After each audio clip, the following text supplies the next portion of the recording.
Yo, Cycling Chef po. Magandang araw sa inyong lahat. Welcome back to my vlog. MOA. Sinong hindi nakakaalam sa MOA? If you're a cyclist na kagaya ko, MOA is a famous place na kung saan maraming siklista ang nagpapalakas dito or nag-iensayo. Maaari nadidinig din natin yung Antipolo, nadidinig din natin yung MCC, yung Clark, or yung iba pang lugar na kung saan nag-iensayo yung mga siklista. Pero pag-uusapan noong araw ang karera, walang hindi nakakakilala sa MOA. Nung time na unang-una ako nag-ODAX, sa MOA ako nagsimulang magpa-ensayo kay Coach Kado.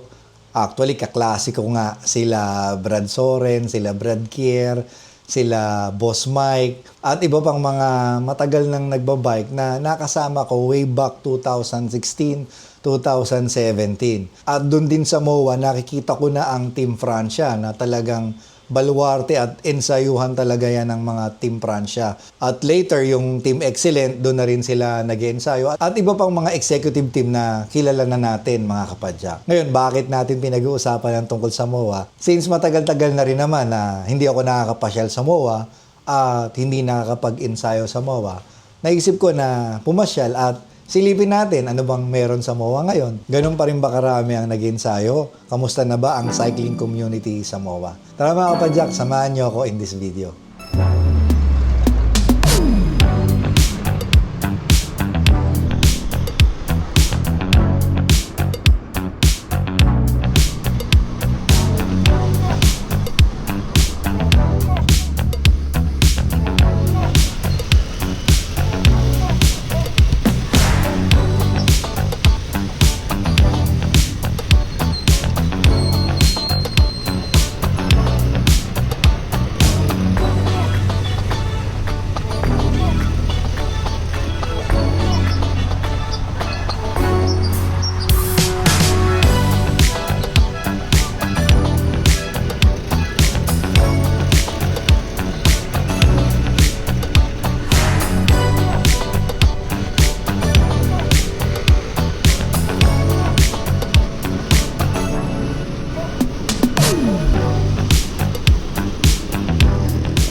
Sa Abad Santos. Grabe yung tikmaan ng mga sasakyan dito sa Manila.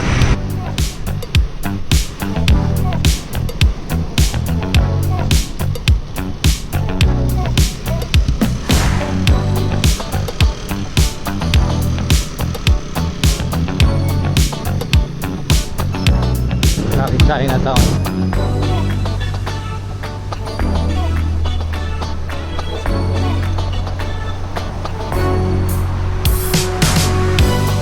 Tayo sa Binondo.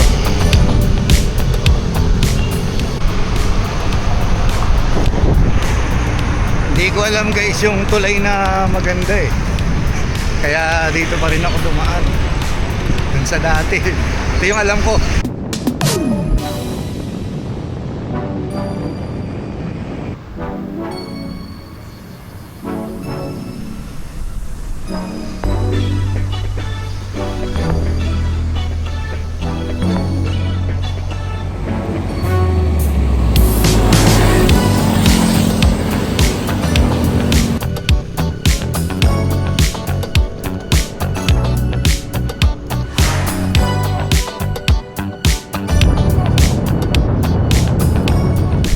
Guys, dito na tayo sa MOA. Dahil na ako sa misis ko, magpapaalam lang ako na magbabike ako sa MOA. Time check nga pala, 6:55 AM. Bike muna bago paalam.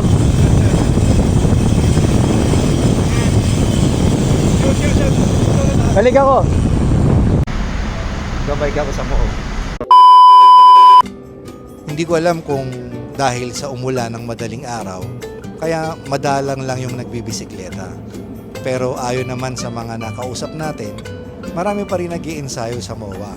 Kaya lang napansin ko parang umikli ng kaunti yung iniikutan natin dito sa MOA. Hindi kagaya dati, makakabuo ka ng 2 kilometro sa loob ng isang ikot kung hindi ako nagkakamali. Pero ganun pa man, masaya ako kasi nakaride ko si Idol Angelo Biker Dude. Kahit ilang laps lang, syempre napitikan din tayo ng mga namimitik dito sa MOA. Shoutout sa mga magigiting na photographer.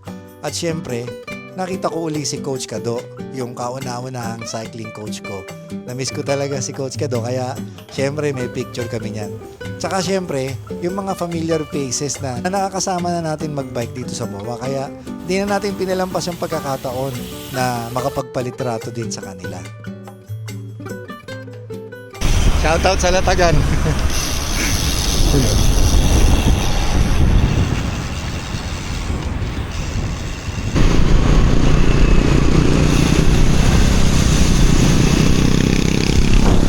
National Museum.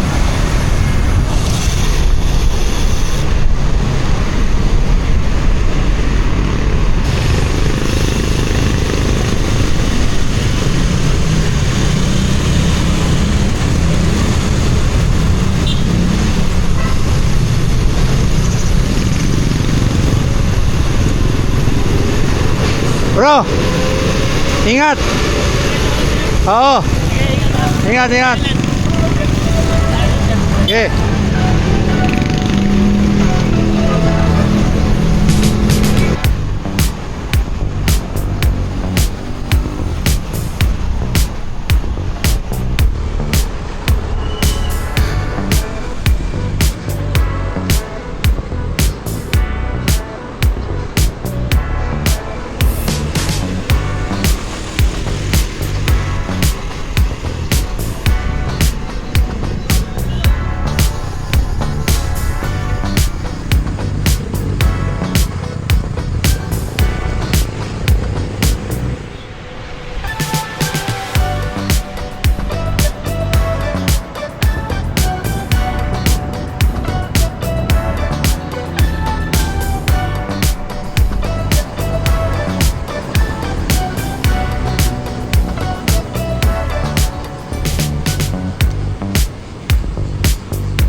King.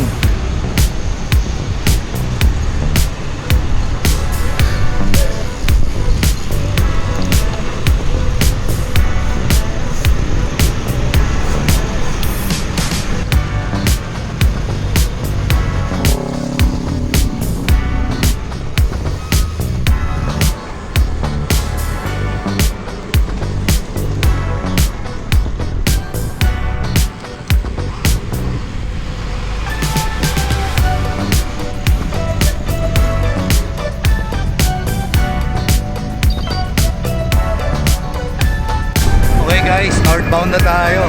Medyo kumalma na yung traffic. Sa Marilao na tayo. Hanggang may kawayan. May mga traffic. Ngayon naman, lakas ng hangin.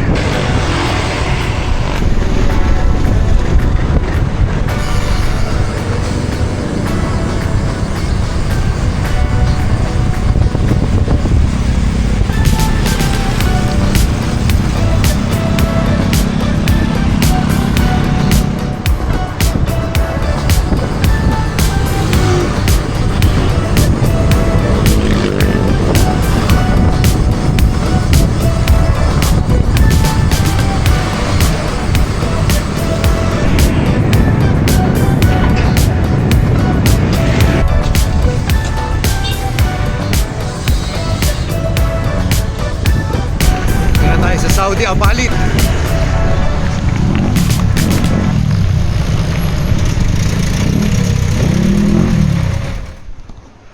Okay guys, time check 11:58. Yun, nakuha natin bago mag 12. Distance is 138 kilometers. Zone 2 ride.